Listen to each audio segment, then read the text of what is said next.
할렐루야. 하나님이 하십니다. 잘 되고 있습니다. 오늘 우리가 읽은 로마서의 말씀, 우리 3장의 말씀은 우리 잠깐 흐름을 짚어보면 하나님께서 과연 율법을 맡은 유대인들은 심판을 유보하시느냐? 아니라는 거죠. 유대인들도 율법을 지키지 않으면 율법을 받은 자라 하더라도 똑같이 심판 아래 있다는 거예요. 다르지 않다는 거예요. 누구와? 이방인과. 이방인들도 만약에 그들이 율법을 받진 않았지만 율법에 기록된 그 법들을 지켜나가게 되면 그들도 할례자와 같이 율법을 지킨 것으로 인정을 받는다는 거예요. 그게 우리가 지난번에 나누었던 말씀들이죠. 자, 그래서 결론적으로 바울이 3장 앞에서 마지막으로 말하는 게 뭐였냐 하면 유대인이나 이방인이나 다 죄인이다. 그 누구도 의로운 자가 없다는 거예요. 여러분, 의라는 것이 옳을 의자 아닙니까? 옳을 의자. 옳을 의자는 위에 양자가 돼 있고 밑에 나자가 돼 있죠. 어떻게 한자가 의미가 그렇게 전달되는지 모르겠지만 우리 위에 주님이 계셔야 되는 거예요. 어린 양 되신 예수님이 내 주인 되신 그 사건, 그것이 옳을 의, 그것이 옳은 것이라는 것입니다. 내가 위로 올라가면 의가 되지 않아요. 그런데 모든 인간이 죄를 범해서 하나님의 영광에 이르지 못했고 의롭지 못한 죄된 상태에 빠졌기 때문에 모든 사람은 하나님의 진노 아래 있고 결국에는 심판을 받게 된다. 그게 결론이었습니다. 유대인이나 이방인이나 율법을 받은 자나 율법을 받지 않은 자나 다 하나님의 진노에서 자유롭다, 자유롭지 않다? 자유롭지 않다. 모두가 심판의 대상이라는 거예요. 성경이 말하는 대로 우리가 3장 10절 이후로 쭉 보면은 의인은 없나니 하나도 없다 그랬어요. 깨닫는 자도 없고 하나님을 찾는 자도 없고 다 치우쳐서 유익하게 행하는 게 아니라 무익하게 행하고 선을 행하는 것이 아니라 악을 행하고 자기들끼리 열심히 산다고 하는데 그것이 생명의 길이 아니라 파멸과 고생의 길을 걸어가고 있더라는 것입니다. 그게 바로 타락한 인간의 상태라는 거예요. 진짜 평강의 길을 알지 못하고 살아요. 왜요? 하나님을 알지 못하니까. 그러니까 하나님을 두려워하며 살아야 되는데 하나님을 알지 못하니까 하나님을 두려워하지도 않고 살아가는 것이 바로 주를 알지 못하는 자들, 불신자들의 삶이라는 거예요. 이것이 이제 지난주에 다루었던 내용의 요약입니다. 자, 오늘 본문 19절은 이렇게 말씀해요. 19절 말씀을 같이 읽어볼까요? 시작. 우리가 알거니와 무릇 율법이 말하는 바는 율법 아래 있는 자들에게 말하는 것이니 이는 모든 입을 막고 온 세상으로 하나님의 심판 아래 있게 하려 함이라. 마치 자기는 심판과 전혀 상관없는 사람처럼 사용하라는 그 유대인들에게 대해서 말하는 것이죠. 그들의 입을 막아버리겠다는 겁니다. 무슨 말이에요? 나는 의롭다라고 조금만 말하는 사람이 있다면 아니라는 거예요. 그 누구도 의로운 사람이 없다는 거예요. 그래서 조금 자기를 드러내려는, 자기 의를 드러내는 사람들에게 하나님이 그들의 입을 막으시고 온 세상으로 하나님의 심판 아래 있다는 사실을 알게 하신다는 거예요. 자, 그게 바로 현실이라는 거예요. 여러분, 모세를 통해서 율법을 주신 이후로 아주 오래됐죠. 인간에게 그 율법이 주어졌을 때부터 그 율법은요, 죄인인 인류를 구원하는 법으로 주신 적이 한 번도 없습니다. 사실 우리가 새벽에 지금 성막 이야기를 계속 해 나가고 있는데 거기에 대한 규례를 주시는데 그 규례들을 다 지키려고 한다고 해서 인간이 의로워지느냐? 그게 아니라는 거예요. 규례를 지켜서 의로워지는 게 아니라 의로워지려면 속죄를 받아야 돼요. 근데 속죄는 내가 뭘 지켜서 받는 게 아니라 희생을 통해서 받는 것입니다. 그래서 구약 때는 어떻게 희생을 드렸어요? 양을 잡고 소를 잡고 해가지고 희생의 제를 드렸어요. 소를 잡아가지고 제단을 깨끗하게 하고 거룩하게 하고 그 다음에 양을 잡아서 우리의 죄를 속죄함을 받았습니다. 그러나 그 제사조차 이 유대인들이 껍데기로만, 형식적으로만 드리게 되니까 결국에는 주님이 오셨잖아요. 예수님이 오셔서 당신 자신이 어린 양이 되셔서 단번에 제사를 드리셔서 우리의 속죄의 제물이 되셨고, 그분을 믿는 자마다 그 죄사함을 받고 의롭다함을 받게 되는 칭의를 주셨죠. 그게 바로 의로움의 하나님의 의예요. 오늘 이제 하나님의 의에 대해서 바울이 이야기를 하고 있어요. 20절에 보니까 율법의 행위로 그 앞에 의롭다 하심을 육체는 없다는 거예요. 열심히 살아서 뭔가 내세에 도움이 되는 그런 것을 남길 수 있을까요? 없다는 거예요. 와, 여러분, 전도하기 제일 힘든 분들이 이런 분들입니다.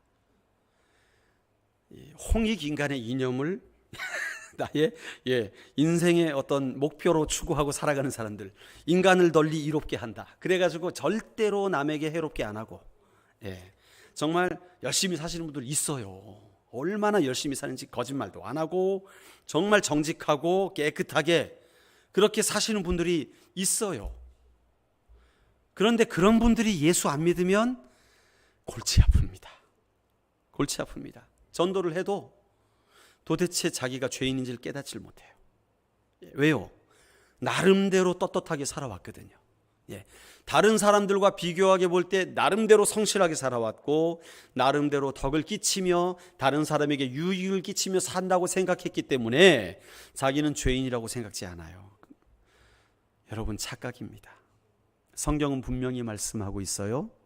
의인은 없나니 하나도 없어요. 전혀 없습니다. 그 말은 뭐냐 하면, 제가 말씀드린 그런 부류의 사람들이 생각하고 있는 의의가 아니라는 거예요. 의는요, 우리 위에 주님이 계셔야 되는 거예요. 그 말은 뭐냐 하면, 하나님이 의롭다 하는 게 의인 거예요. 하나님이 악하다 하면 악인 것이고, 하나님이 선하다 하면 선한 것인데, 그 선과 악을 스스로 판단하게 되면 그것은 악인 되는 것이죠. 할렐루야. 그래서 우리가 이 윤리적인 종교 생활에서 벗어나야 됩니다. 뭐냐 하면 하나님의 의에 대해서 우리의 머리로 판단하게 되면 잘못될 수가 있어요. 특별히 20대 젊은이들, 10대는 별로 고민 안 하기 때문에 고민 안 하고 열심히 공부하면서 살아오기 때문에 교회 선생님들이 말씀하는 거, 그 다음에 목사님이 말씀하는 거에 대해서 아멘 아멘 하고 따라와요.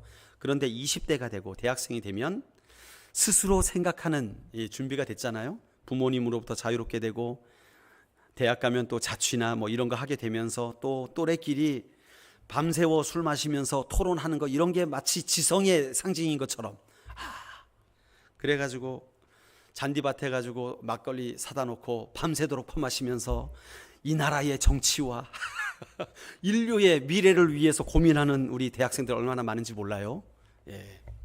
그런데 그러다 보니까 비판적인 의식이 자꾸 들어와요. 비판적인 의식이 들어오고, 우리는 그러면 안 되겠다, 기성세대와 달라야겠다 하면서 그들이 뭔가를 잃어보려고 하는 마음들이 있지요. 그런데 문제는 뭡니까? 선과 악을 판단하시는 분은 하나님이 되셔야 된다는 거예요. 근데 나름대로 똑똑해지다 보니까 선과 악을 누가 판단하느냐? 내가 판단해요. 나에게 이해가 되면 그건 선이고, 내게 이해가 되지 않으면 그건 악이 되는 거예요. 내 편이면 선이고 내 편이 아니면 악이 되는 거예요. 이런 것이 세상입니다. 세상의 논리는 그래요. 그래서 언제나 끊임없이 자기 추구를 하는 것이 이 세상이에요. 자기 추구.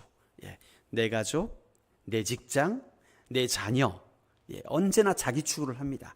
그것을 위해선 모든 것을 희생할 수 있어요. 그것이 선한 것이라고 생각해요.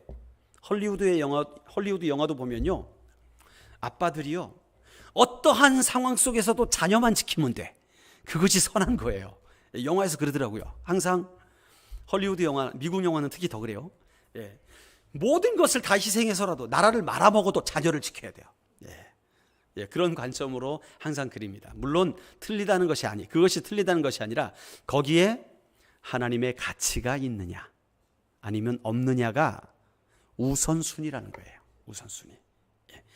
우리 그리스도인들뿐만 아니라 세상 사람들도 이것을 알게 해야 됩니다. 예. 하나님의 가치를 알게 해야 돼요. 하나님 나라의 가치. 그것이 가장 중요한 거예요. 그런데 인간이 하나님 나라의 가치를 놓쳐버리게 되면 스스로 아무리 노력을 해도, 아무리 착하게 산다고 해도 구원에 이를 수 없다는 거예요. 하나님의 말씀입니다. 속고 있다는 거예요.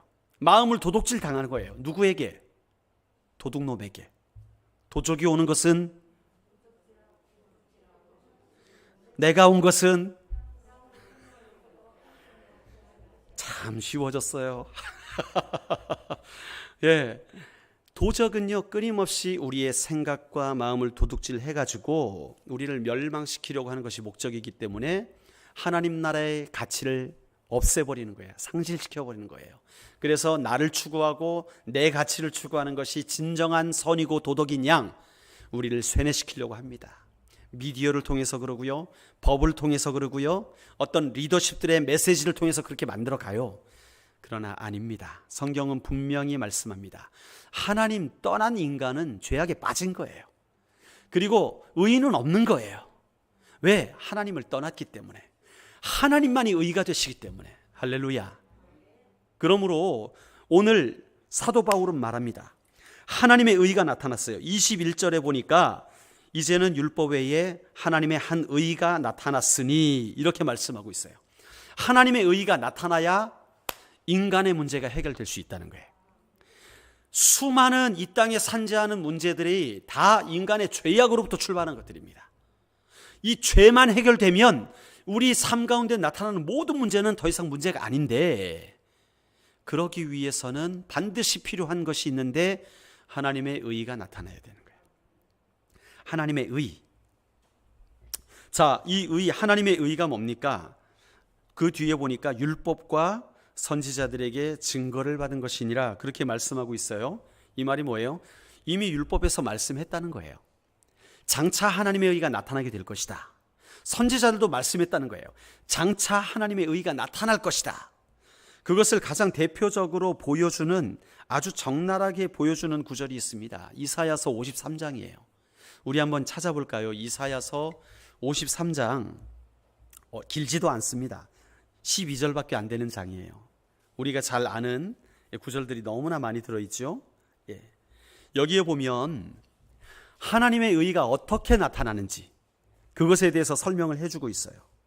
우리를 율법의 그 정죄함으로부터 자유롭게 해줄 그 하나님의 의, 선지자들을 통해 선포된 하나님의 의, 그것을 이새의 뿌리에서 나온다, 그렇게 설명하는 구절입니다. 우리가 함께 교독을 해보시겠습니다. 제가 한 절, 여러분이 한 절 번갈아서 읽겠습니다. 마지막 절까지요. 우리가 전한 것을 누가 믿었느냐? 여호와의 팔이 누구에게 나타났느냐?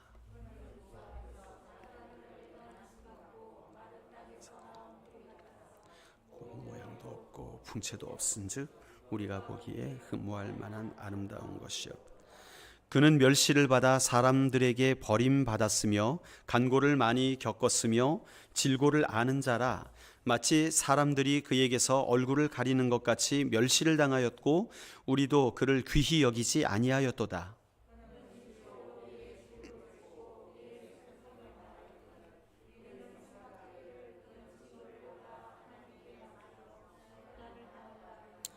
그가 찔림은 우리의 허물 때문이요 그가 상함은 우리의 죄악 때문이라. 그가 징계를 받음으로 우리는 평화를 누리고 그가 채찍에 맞음으로 우리는 나음을 받았도다.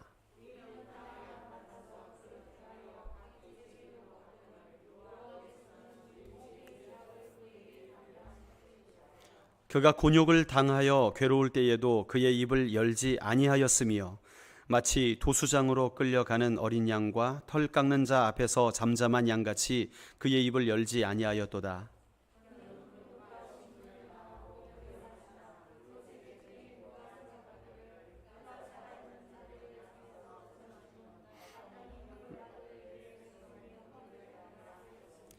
그는 강포를 행하지 아니하였고 그의 입에 거짓이 없었으나 그의 무덤이 악인들과 함께 있었으며 그가 죽은 후에 부자와 함께 있었도다.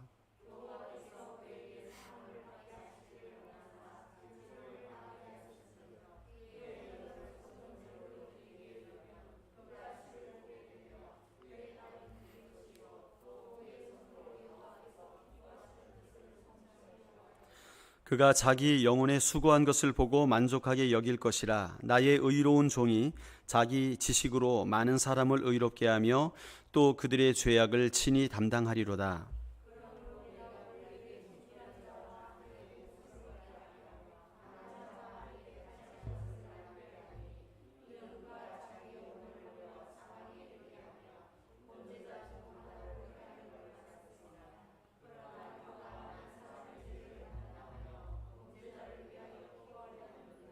아멘. 네, 이 말씀은 예수 그리스도의 하실 일들에 대한 예언의 말씀이에요. 이때는 포로기 이전에 이사야 선지자의 입술을 통해서 선포된 말씀들이거든요. 그렇기 때문에 예수님이 오시기 한 500년 전, 470년 정도 되는 세월이 있었습니다. 그 간극이.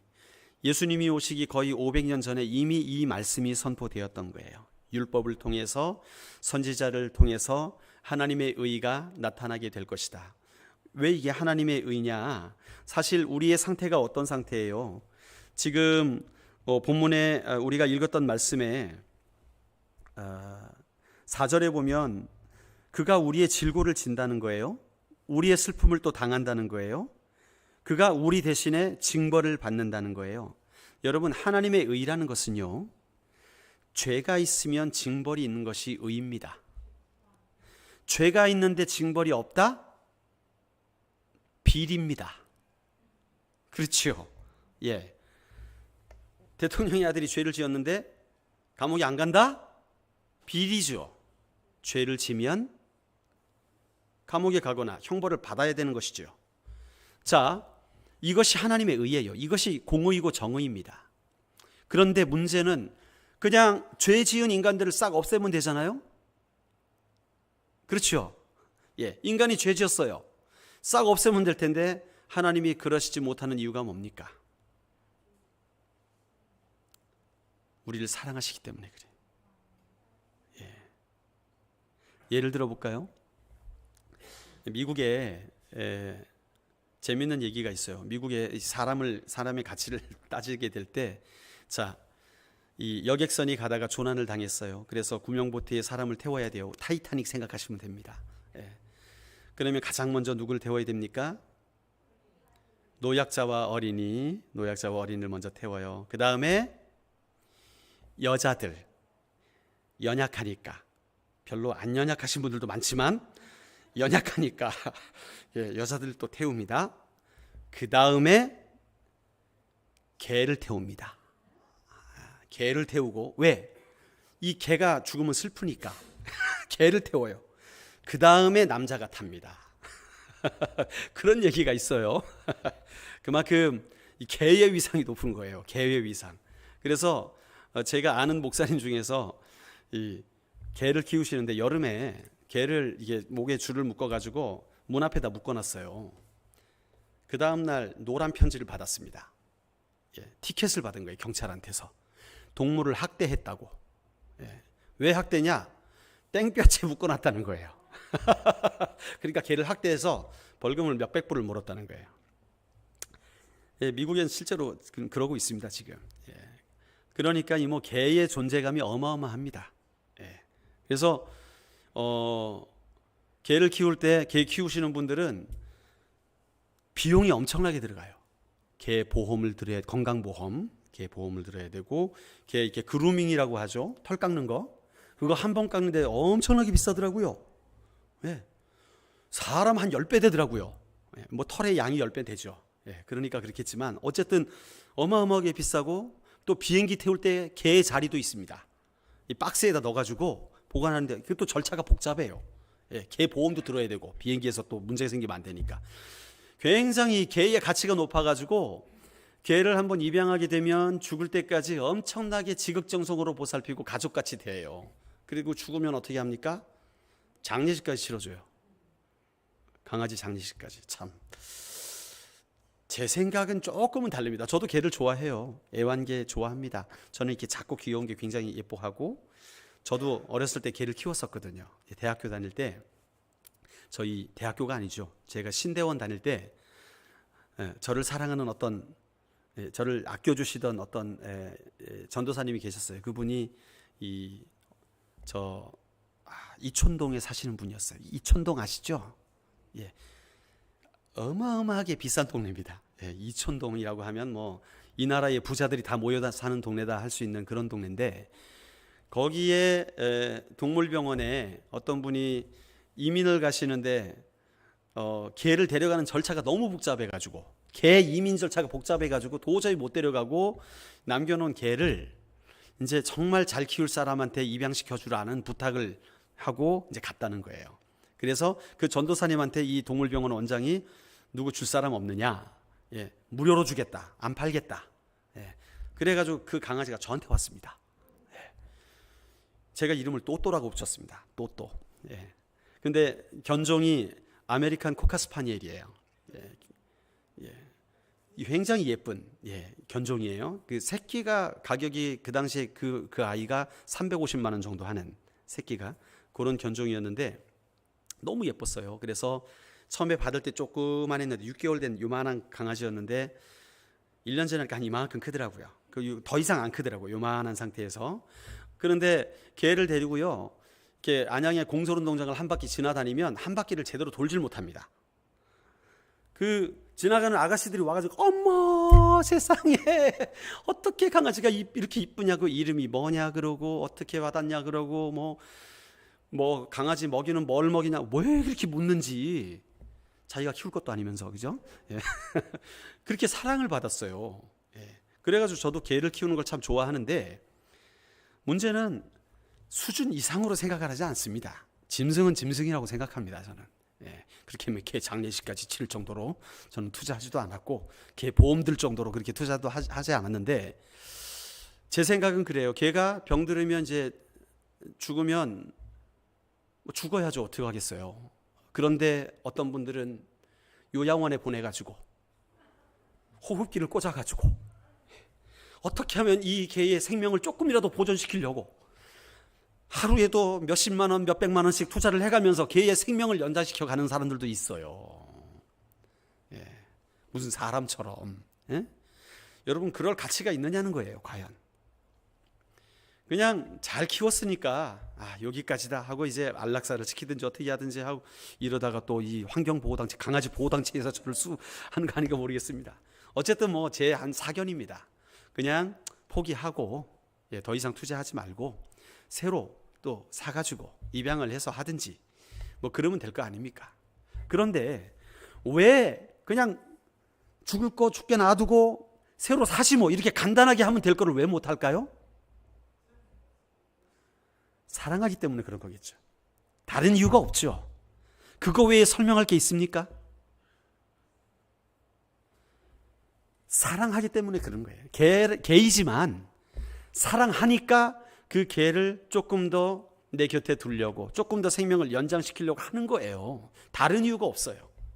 사랑하기 때문에 그런 겁니다. 여러분, 하나님께서 우리를 개처럼 생각하셨다면, 우리가 죄를 지었으면 전적 타락, 완전히 타락한 거 아니에요? 그러면 그냥 지우개로 지우듯이 싹 없애버리고 새로운 인간을 창조해가지고 새롭게 하시는 게 우리 하나님에게 힘들겠습니까? 안 힘들겠습니까? 전능하신 하나님께서 엄청난 수고를 하셔야 그렇게 새 창조를 하실 수 있겠습니까? 그런데 왜 그렇게 안 하셨을까요? 사랑하기 때문에. 이러면 여러분들 머릿속에서 사랑하기 때문에가 나온지 모르겠어요. 사랑하기 때문에. 우리 주님이요, 저와 여러분을 사랑하기 때문에 포기할 수가 없는 거예요. 하나님이 세상을 사랑하사 독생자를 주셨으니 이는 저를 믿는 자마다 멸망하지 않고 영생을 얻게 하시기 위해서 독생자를 주셨다는 거예요. 사랑하기 때문에 다른 이유가 없는 거예요. 여러분, 현실적으로 볼 때 가장 쉬운 방법은 그냥 싹 없애고 새로 창조하는 것. 우리가 뭘 만들다 보면요, 남자분들 만드는 거 좋아하시는데 막 이렇게 저렇게 고치고 막 하려다 보면 막 빵꾸가 2개 나고 3개 나고 하면 에이 버리고 새로 하면 더 깔끔하거든요. 그게 편하거든요. 그런데 사랑하면 그렇게 못하는 거예요. 사랑하면 우리를 포기할 수가 없는 거예요. 주님이 우리를 사랑하시기 때문에 딜레마에 빠지셨습니다. 타락은 했는데 사랑을 해요. 하나님의 공의는 어떻게 해야 돼요? 죄인은 처벌을 받아야 돼요. 죄의 삭은 사망이에요. 그럼 어떻게 해야 돼요? 죽여야 돼요. 그게 하나님의 의입니다. 그게 하나님의 의예요. 죄인은 죽어야 돼요. 그런데 죽이지 못하세요. 사랑하기 때문에. 이 딜레마 가운데 하나님이 선택하신 마지막 방법이 바로 예수 그리스도였어요. 우리의 죄를 대신 치르신 거예요. 대신 속해 주신 거예요. 그래서 예수님이 오셔가지고 모든 희생을 다 당하셨어요. 오늘 우리가 읽었던 이사야서 53장처럼 어린 양 되신 예수님께서 모든 질고를 다 지셨어요.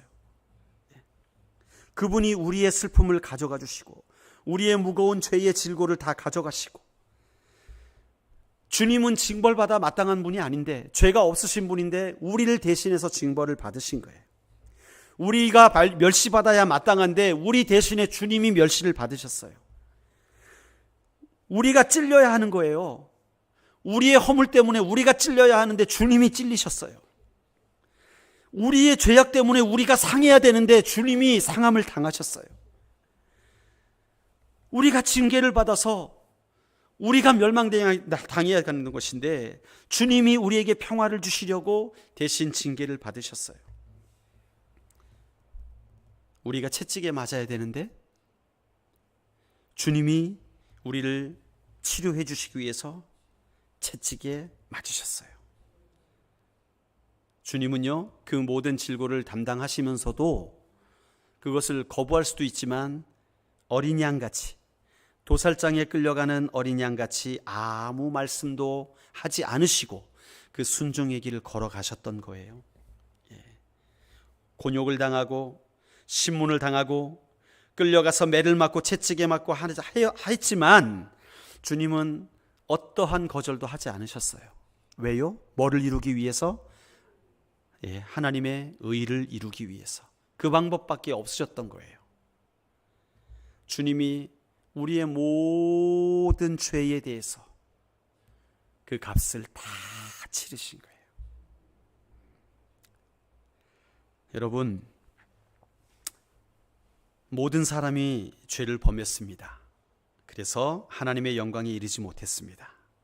그런데 24절, 우리 본문의 로마서 3장 24절에 보면 그리스도 예수 안에 있는 속량으로 말미암아, 그분이 이사야 53장에서 말씀한 것처럼 그 모든 대가를 다 치르셨기 때문에 그 치르신 속량으로 말미암아 하나님의 은혜로 값 없이 의롭다 하심을 얻은 자가 된 거예요.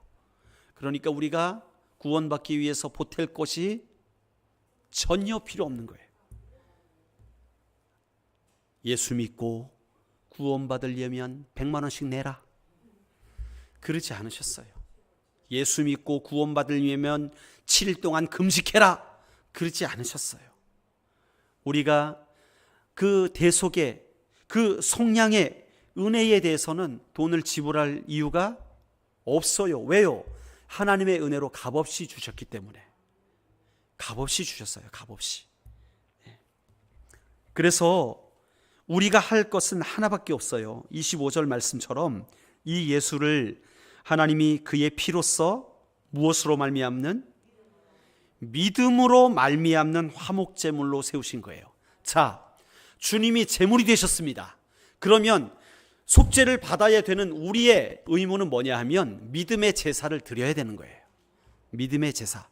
주님이 제물 되셨기 때문에 우리는 믿음을 가지고, 예수 그리스도가 희생 당하셨기 때문에 나는 주님의 그 희생 때문에 의로워질 수 있다는 그 믿음, 그 믿음의 제사를 하나님께 드리게 될 때에 그 제사를 드리는 자가 하나님이 의롭다 하시는 거예요. 이는 하나님께서 길이 참으시는 중에 전에 지은 죄를 간과하심으로 자기의 의로우심을 나타내려 하심이니. 하나님이 오래 참으셨어요. 돌아오기를 참으셨어요. 이스라엘아 돌아와라. 여호와께로 돌아와라. 너희가 나를 알지 못해서 망하는도다. 선지자들을 통해서 얼마나 메시지들을 많이 주셨는지 몰라요. 돌아와라 돌아와라. 여호와께로 돌아와라. 그런데 결국 그들은 여호와께로 돌아가지 않고 자기 뜻대로 살다가 망했습니다. 하나님의 유일한 대안이었던 이스라엘이 망한 거예요. 그래서 하나님은 예수 그리스도를 보내주셨고, 이제는 그분만 의지하면, 예수 그리스도의 화목제물 대신 그 의를 의지하면 그 의가 우리의 의가 된다는 거예요. 근데 감사한 건요, 이 의가요 22절 말씀을 보면, 자, 내가 의를 너희에게 줄 텐데 지금까지 열심히 나를 그래도 착한 일도 하고 옳은 일도 해가지고 나를 따라온 자는 의를 더 많이 주고, 그 다음에 나쁜 내가 싫어하지만 골라 했던 자는 의를 조금만 주고, 뭐 이렇게 합니까? 아니에요. 22절 말씀 같이 읽어보겠습니다. 시작.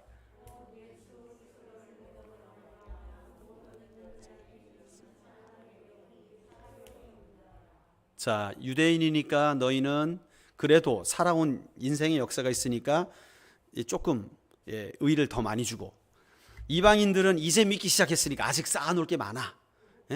니네 할례도 받아야 되고, 저 율법도 배워야 되고, 정결 예식이 뭔지 어떻게 하실지 좀 배워야 되고, 그 다음에 예수 그리스도로 말미암아 구원을 받는 거지. 이게 바로 로마 교회를 위협하는 사상이었어요. 왜 이 이야기를 하겠습니까? 바울이 로마 교회에 이런 위험이 있었던 거예요.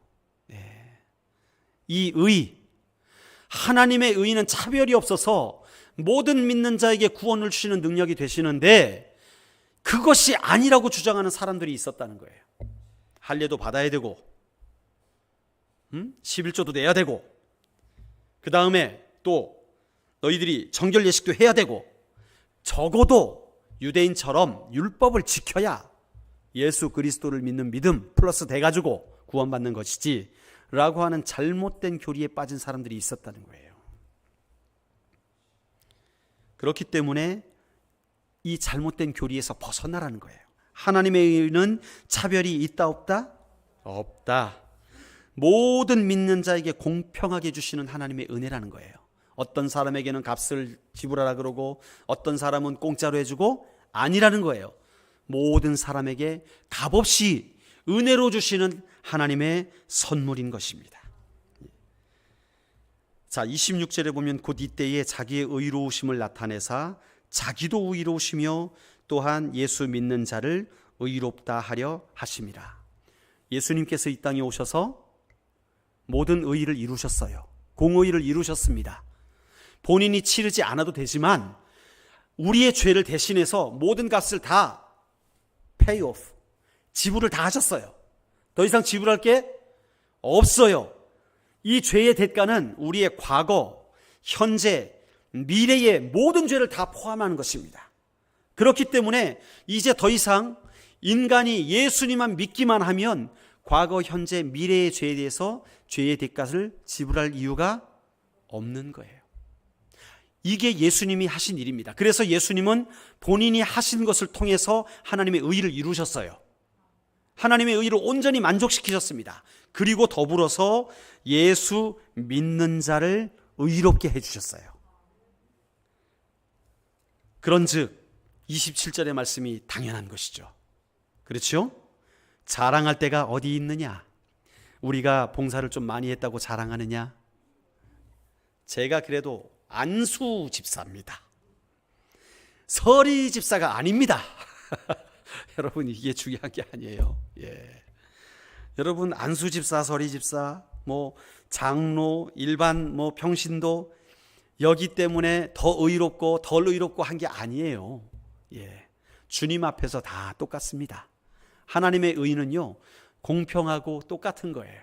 직분에 따라 달라지는 게 아니에요. 자랑할 때가 있다 없다? 없어요. 우리가 신앙생활 하는 것에 대해서 자랑할 것은 한 가지밖에 없어요.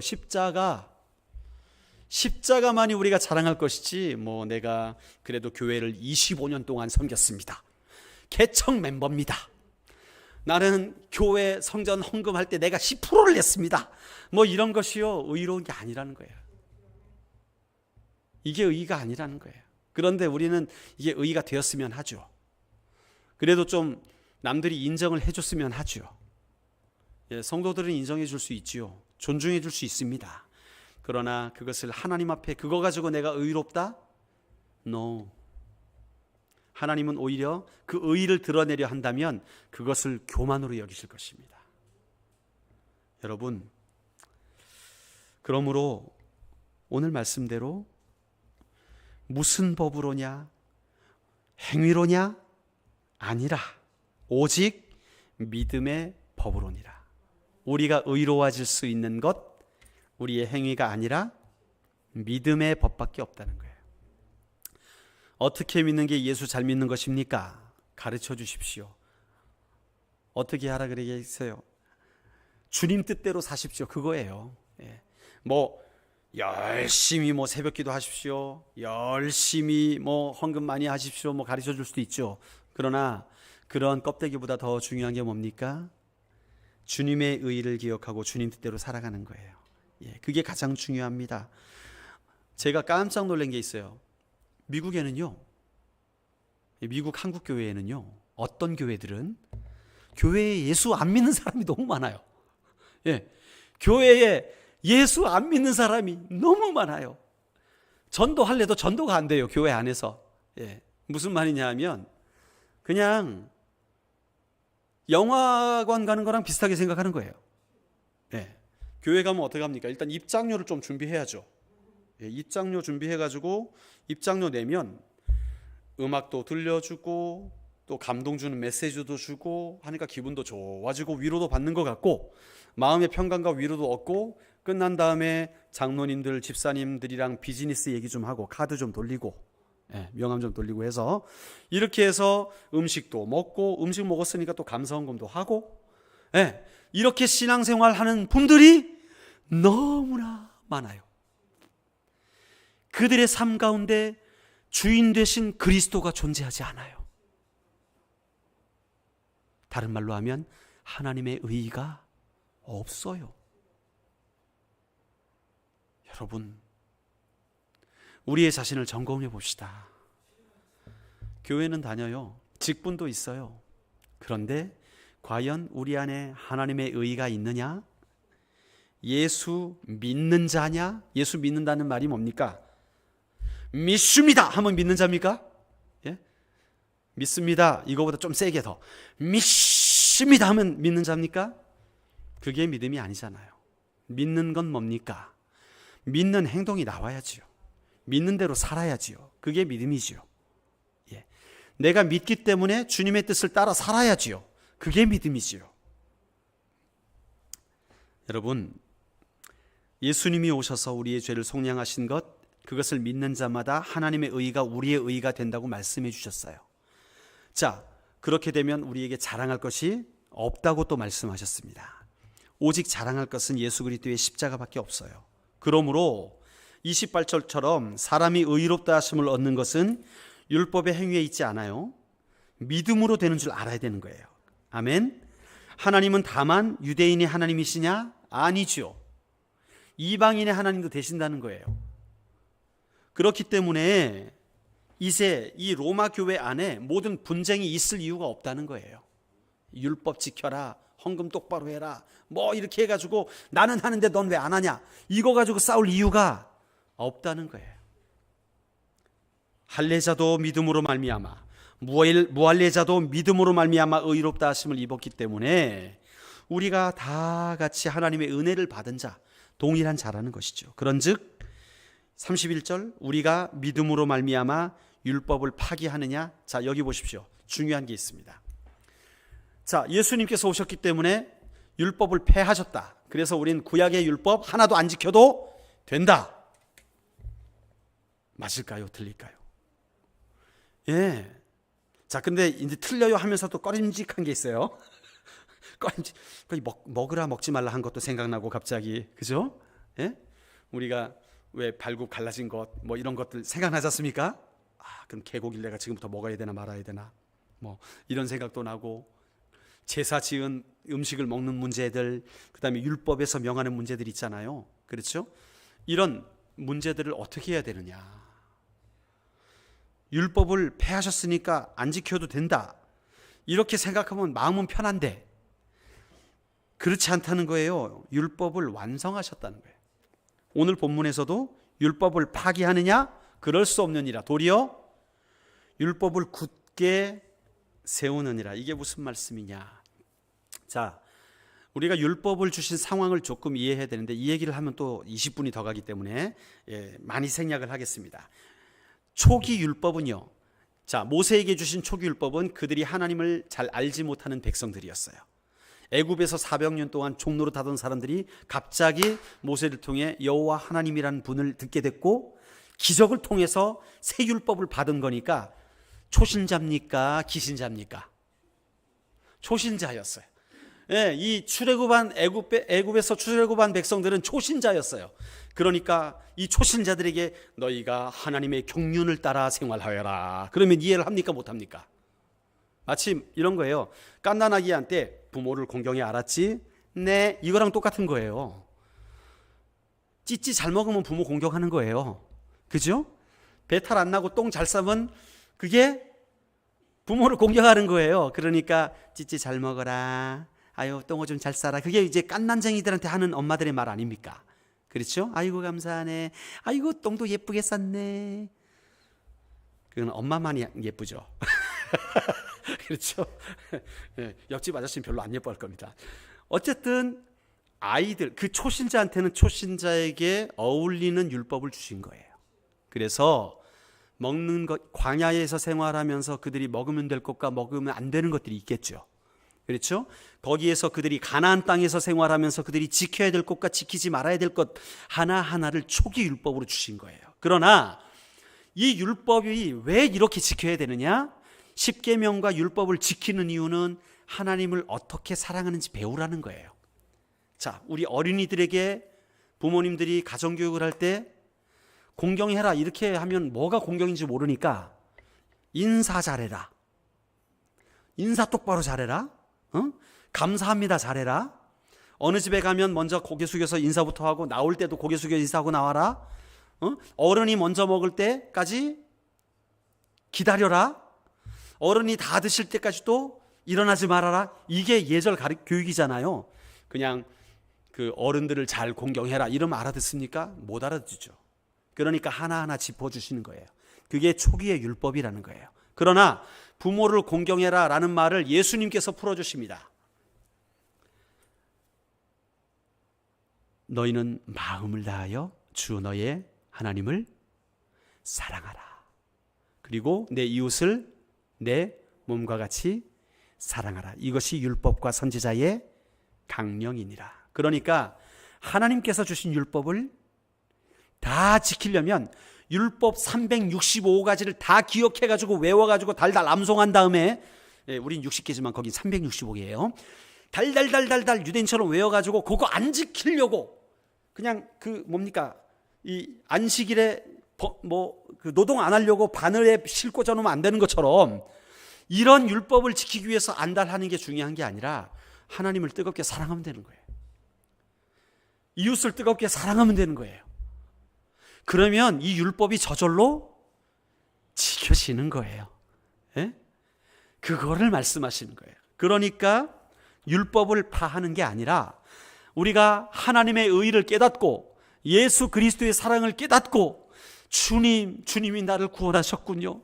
주님이 나의 생명의 은인이시군요. 내가 이제 주님의 뜻대로 살겠습니다 라고 고백을 하고 주님을 사랑하게 되면 그 주님을 사랑하는 마음 때문에 우리가 주의를 지켜나가게 되고 말씀이 갈급하니까 새벽기도도 나오게 되고 그러다 보니까 내 소득의 10분의 1을 드림으로 하나님이 하나님됨을 인정하게 되고 또 감사도 드리게 되고 시간을 들여서 봉사도 하게 되고 사랑하니까. 할렐루야. 그러니까 우리 초신자들에게 알려줘야 될 건 이거 지켜야 되고 이거 지켜야 되고 이거 지켜야 되고를 가르쳐주는 게 아니라 주님 사랑하는 법을 가르쳐줘야 되는 거예요. 주님의 은혜가 얼마나 큰지, 주님의 사랑이 얼마나 큰지를 가르쳐주게 되면 그 다음에는 이거 해라 그래도 그래야 되네요. 이거 해라 그래도 그래야죠. 내가 기쁨으로 해야죠. 그렇게 되는 거예요. 할렐루야.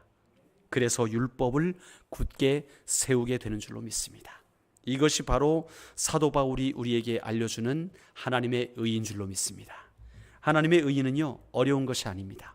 우리가 믿음으로 받아들이는 거예요. 그런데 믿음으로 받아들이는 것이 머리로 받아들이는 게 아니에요.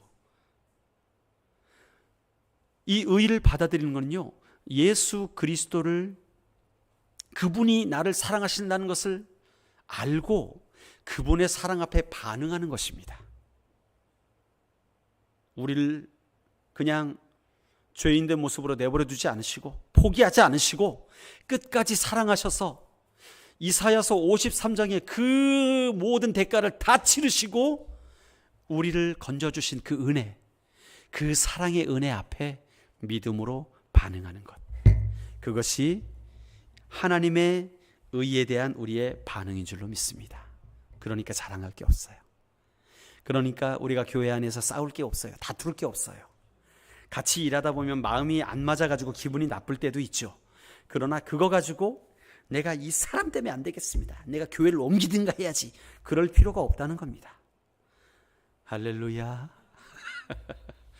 하나님의 의를 생각하면 의와 함께 허락하신 그 하나님의 사랑이 동시에 생각나야 돼요. 이게 하나님의 의입니까? 잘못했으면 벌을 받아야지, 이러면 안 돼요. 왜요?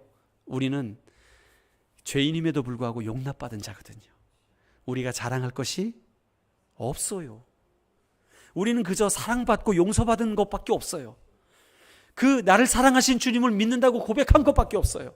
그렇기 때문에 우리가 이 교회 안에서 그 하나님의 의를 의지한다면, 그 믿음으로 나아간다면 교회 안에 다른 사람들을 넉넉히 이해하고 다른 사람들의 잘못된 행동을 보더라도 사랑으로 품어줄 수 있는 마음이 생겨나게 될 줄로 믿습니다. 그게 하나님 나라의 원리예요.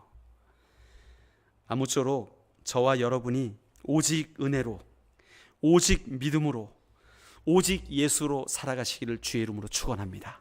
우리의 믿음 생활은 다른 것이 아니에요. 잣대를 가지고 다른 사람한테 기니 짭니 그렇게 할 필요가 없습니다. 오직 은혜 가운데 주님 앞에 나아가면 하나님께서 우리를 더 풍성한 길로 인도하실 줄로 믿습니다. 누구도 구원을 자랑할 수 없고 누구에게도 차별이 없어요. 그렇기 때문에 우리가 이 놀라운 은혜를 알지 못하는 자들에게 복음을 들고 나가서 증거해야 될 줄로 믿습니다. 우리 화평교회를 통하여 그 복음이, 하나님의 의가, 하나님의 사랑이 땅끝까지 증거되는 놀라운 축복이 있으시기를 주의 이름으로 축원합니다. 기도하시겠습니다. 하나님 아버지, 감사드립니다. 그